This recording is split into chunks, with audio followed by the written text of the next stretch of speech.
ബാംഗ്ലൂരിൽ വെച്ച് ഒരു നേപ്പാളി സ്ത്രീ കൊല്ലപ്പെടുന്നു.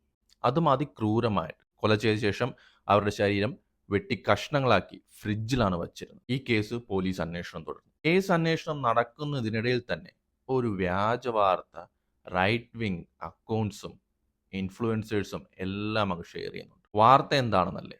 ബാംഗ്ലൂരിൽ ആ യുവതിയെ കൊന്ന് കഷ്ണങ്ങളാക്കി ഫ്രിഡ്ജിൽ വച്ചത് മുഹമ്മദ് അഷ്റഫ് എന്നൊരു മുസ്ലിമാണ്. मेरा अब्दुल अलग है कहने वालों, बेंगलुरु में एक महिला के 30 टुकड़े किए एक अशफाक नाम के लड़के ने। एक जिहादी राक्षस ने आज फिर हमारी एक बहन को अपना शिकार बना लिया और उस जिहादी अशरफ ने उसके 30 टुकड़े कर दिए और फ्रिज में रख दिया और फिर फरार हो गया.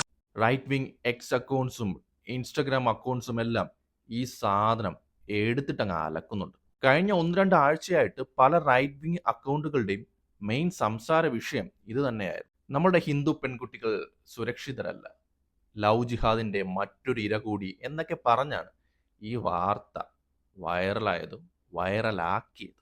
പക്ഷേ ഈ സംഭവത്തിൽ ഒരു ട്വിസ്റ്റ് ഒളിച്ചിരിപ്പുണ്ടായിരുന്നു. ട്വിസ്റ്റ് എന്താണെന്നല്ലേ? ഈ കൊലപാതകം നടത്തിയത് മുക്തി രഞ്ജൻ റോയ് എന്നൊരു ഹിന്ദുവാണ്. കൊലപാതകം കഴിഞ്ഞ് അവരുടെ സഹോദരങ്ങളുടെ സഹായത്തോടുകൂടി അയാൾ ഒഡീഷയിലേക്ക് കടന്നു കളയുകയും ചെയ്തു. ഇപ്പോൾ വരുന്ന വാർത്തകൾ അനുസരിച്ച് അയാളുടെ തേടിപ്പോയ പോലീസിന് ലഭിച്ചത് ആത്മഹത്യ ചെയ്ത നിലയിലുള്ള അയാളുടെ ശരീരമായിരുന്നു. ഇതാണ് ഇവിടുത്തെ റൈറ്റ് വിങ് അക്കൗണ്ട്സുകൾ ചെയ്യുന്ന പ്രധാന കാര്യം. ഒരു സംഭവം നടന്നാൽ ഔട്ട് ഓഫ് നോവെയർ അവരൊരു കഥയുണ്ടാക്കും. ആ പ്രൊപ്പഗാൻഡ അവർ പരത്തും. ഇവിടെ നമ്മൾ ശ്രദ്ധിക്കേണ്ട കാര്യം, ക്രിമിനൽസ് എല്ലാ മതത്തിലും ഉണ്ട്. അതിപ്പോൾ വിശ്വാസികളായാലും ഏത്തിസ്റ്റുകളായാലും ക്രിമിനൽസ് ഉണ്ട്. ഇന്ത്യയിൽ കുറെ ഹിന്ദു മതത്തിൽ ജനിച്ചവർക്ക് മുസ്ലിങ്ങളെ ഇഷ്ടമല്ല, കുറെ മുസ്ലിം മതത്തിൽ ജനിച്ചവർക്ക് ഹിന്ദുക്കളെ ഇഷ്ടമല്ല.